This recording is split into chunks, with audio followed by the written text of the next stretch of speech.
Today's topic is management of patient undergoing surgery. It includes peri-operative nursing. Pre नहीं है, PERI, peri-operative nursing.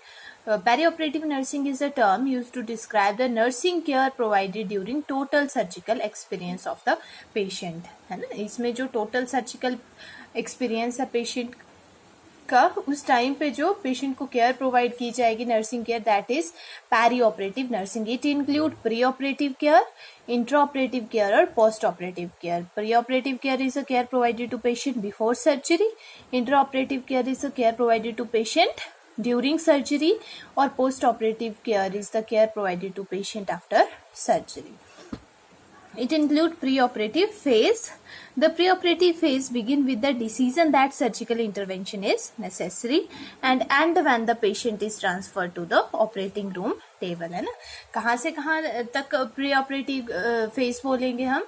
जहाँ से decide हो गया कि पेशेंट की सर्जरी होनी है, ठीक है, वहां से लेके जब पेशेंट को ओटी में शिफ्ट कर देंगे तब तक प्री ऑपरेटिव फेज आएगा. For some patient the preoperative period में लास्ट फॉर, कुछ के लिए मंथ्स तक भी लास्ट करेगा, during which testing and other procedure में be done.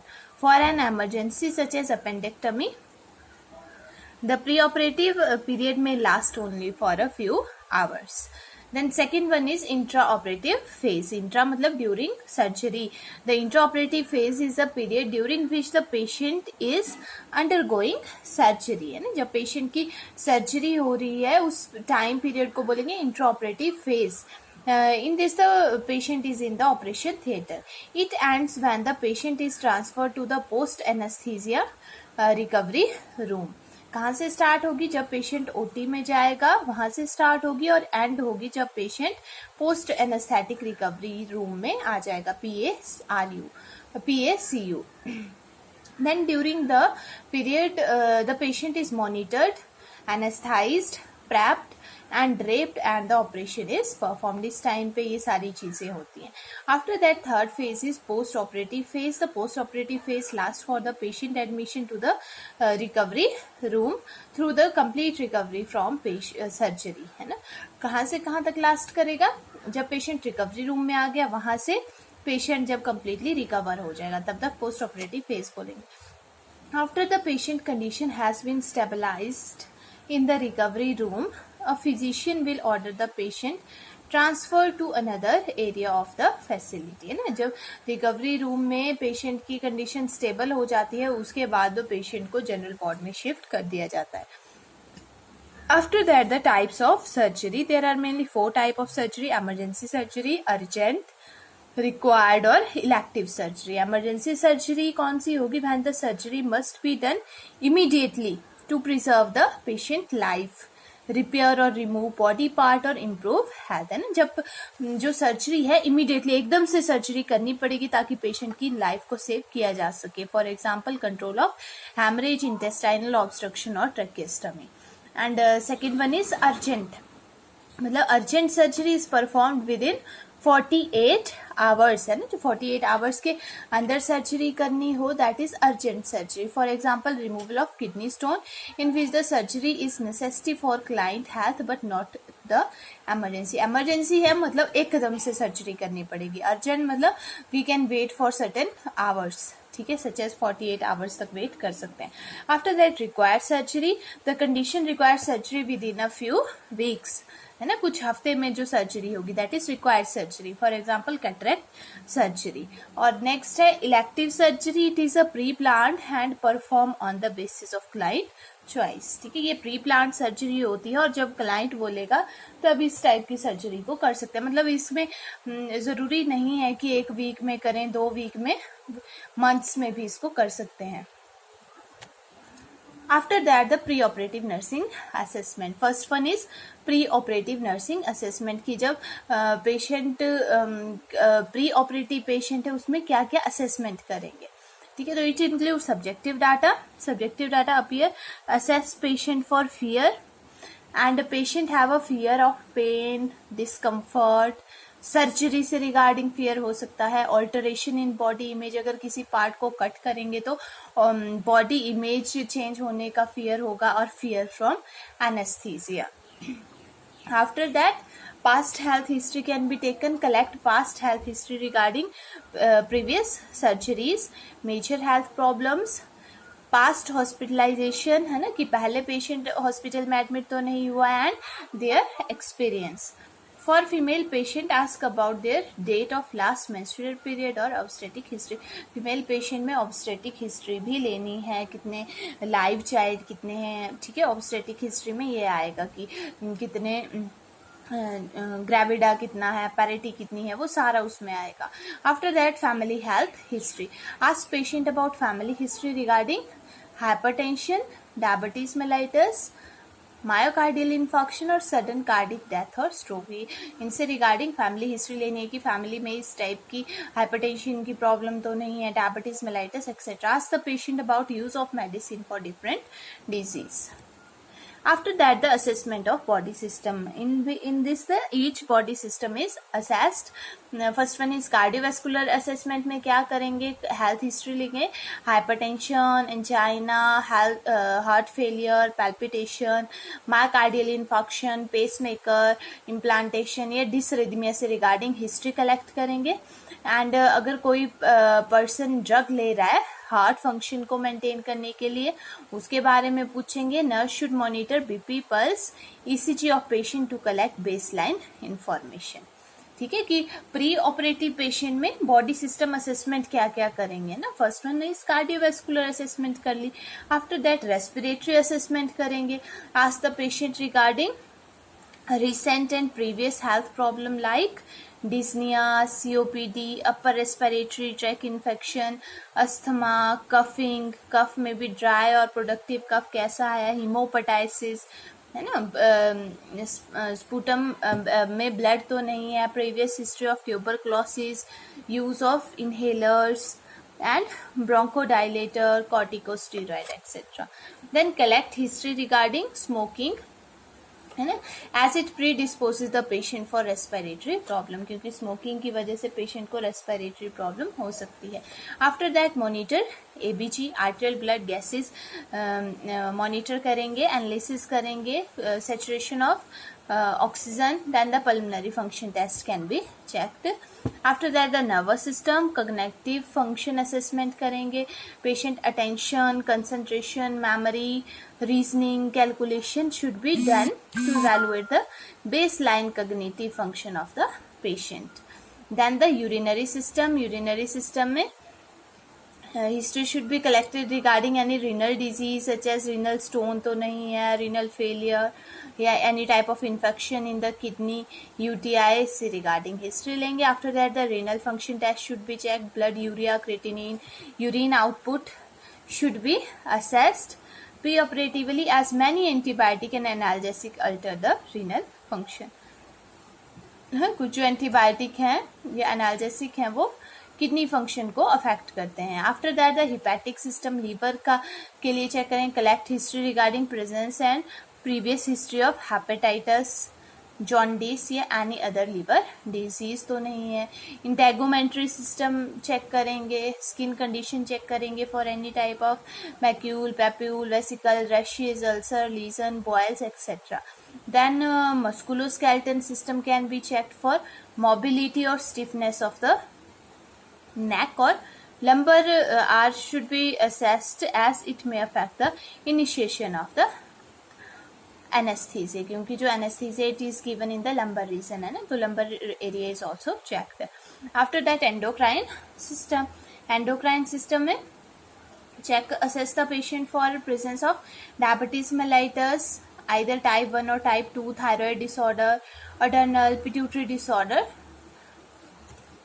After that immune system, ask the patient about occurrence of repeated infection and use of immunosuppressive and corticosteroid drug, है ना, कि पेशेंट कोई इम्यूनोसुप्रेसिव ड्रग का intake तो नहीं कर रहा, कॉर्टिकोस्टेरॉइड ड्रग का, उसकी हिस्ट्री लेनी है. न्यूट्रिशनल स्टेटस चेक करेंगे, that the patient is under nourished या obese etc. Then also assess the dietary habit of the patient, that the patient is vegetarian or non-vegetarian. Blood test can be done such as CBC, HB, glucose, renal function test, liver function test, coagulation study. Blood grouping, cross matching, blood test, for hepatitis, HCV, hepatitis C virus, HIV, etc. Blood test for electrolyte evaluation. Chest X-ray can be done, ECG, radiological examination, or ultrasonic study. Ultrasound can also be done. After that, the pre-operative care. है ना, कि जब patient जो को pre operative time पे क्या nursing care देनी है ना, क्या केयर प्रोवाइड करनी है. It is a preparation and management of patient prior to surgery. है ना, सर्जरी से पहले पेशेंट को कैसे प्रिपेयर करना है, क्या उसको केयर प्रोवाइड करनी है. It include physical preparation. First physical preparation include nutritional preparation. तो न्यूट्रिशनल प्रिपरेशन में पेशेंट को 8 से 10 घंटे तक खाने के लिए कुछ नहीं देना है, रिस्ट्रिक्ट करना है. फूड और fluid are restricted before 8 to 10 hours before the surgery. Then the bowel preparation, tell the patient है ना to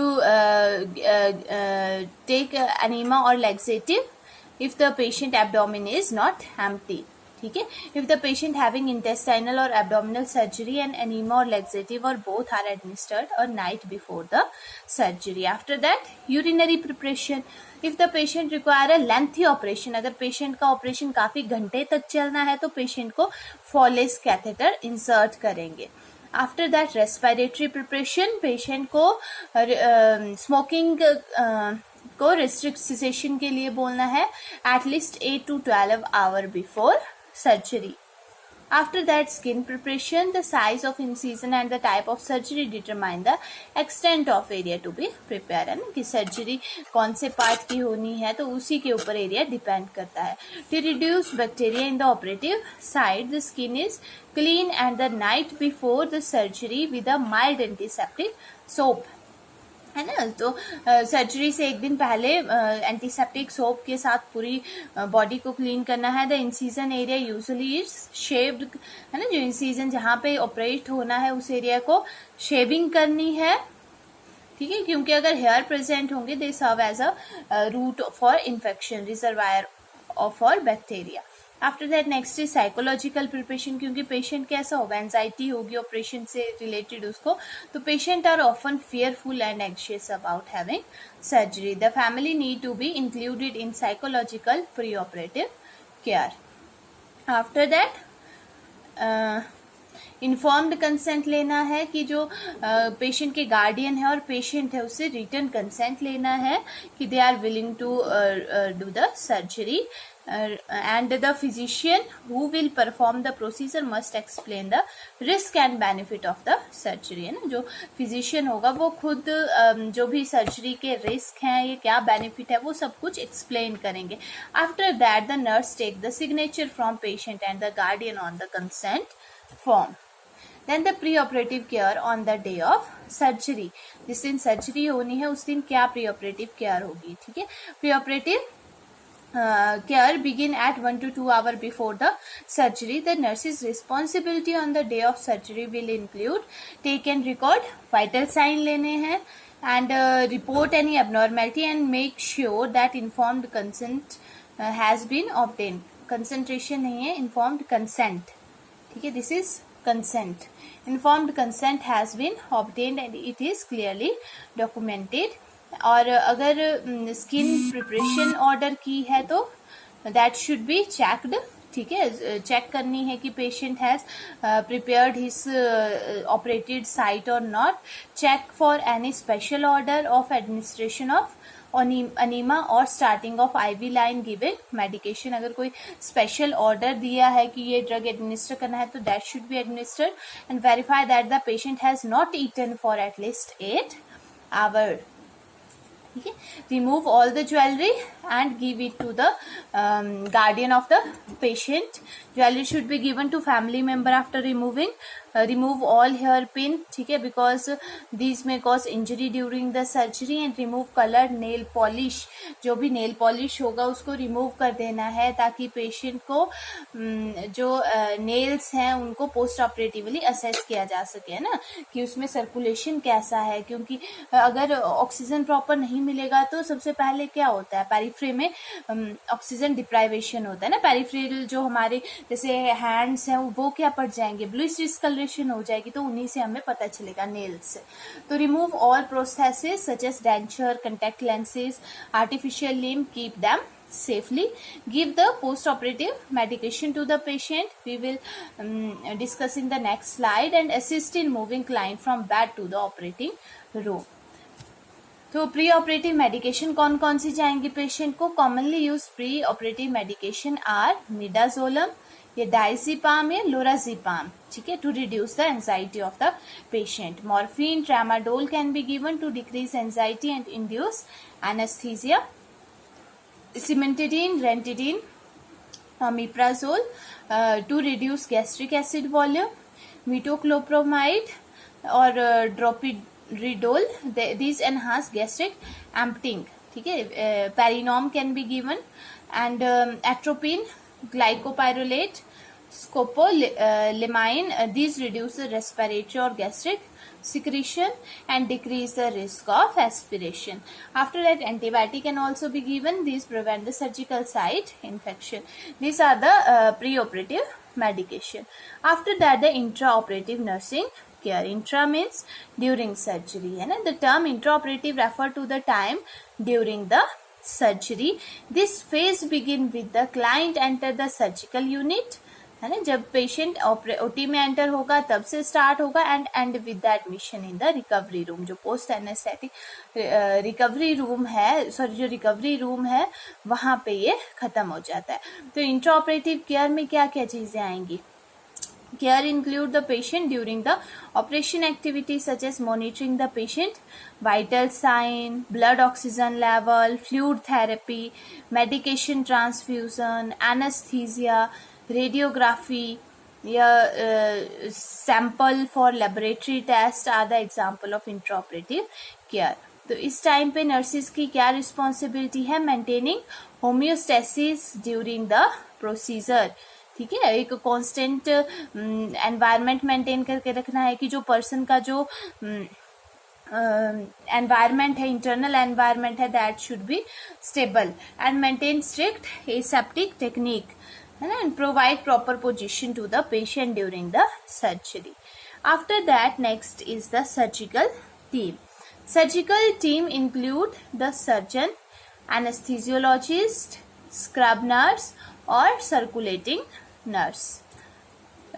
The surgeon is the leader of the surgical team, ठीक है, और surgeon is responsible for performing the surgery. After that, anesthesiologist भी physician होता है who is trained in the administration of anesthesia, and also monitor the physical status of patient throughout the surgery. वो patient को monitor करता रहेगा. Next है scrub nurse और circulating nurse. तो स्क्रब नर्स कौन सी हुई? The scrubbed assistant is the member of the staff who prepare the sterilized instrument, है ना, जो सर्जरी के लिए इंस्ट्रूमेंट प्रिपेयर करेगी और जो सर्जन को असिस्ट करेगी, that is scrub nurse. And equipment ready for operation and assist the surgeon by passing the instrument, है ना. स्क्रब नर्स होगी जो स्क्रब्ड होगी, ठीक है, जो स्टरल होगी, जो वॉश हुई होगी, और she will assist the surgeon in passing the instrument. और circulatory nurse, the term is used in many hospital to refer to the runner. जो circulatory nurse है उसको क्या बोलते हैं? runner, मतलब एक टाइप का, it means runner. तो the nurse who have the scrubbed assistant to prepare for the operation, तो she will help the scrub nurse, ठीक है, and is available through out the procedure, है ना. अगर स्क्रब्ड नर्स को कुछ इंस्ट्रूमेंट की जरूरत है तो वो उसको प्रोवाइड करवाएगी. जब सर्जरी स्टार्ट हो गई तब care provided by circulating nurse include assisting with patient positioning and prepare the patient skin for surgery, documenting intraoperative event.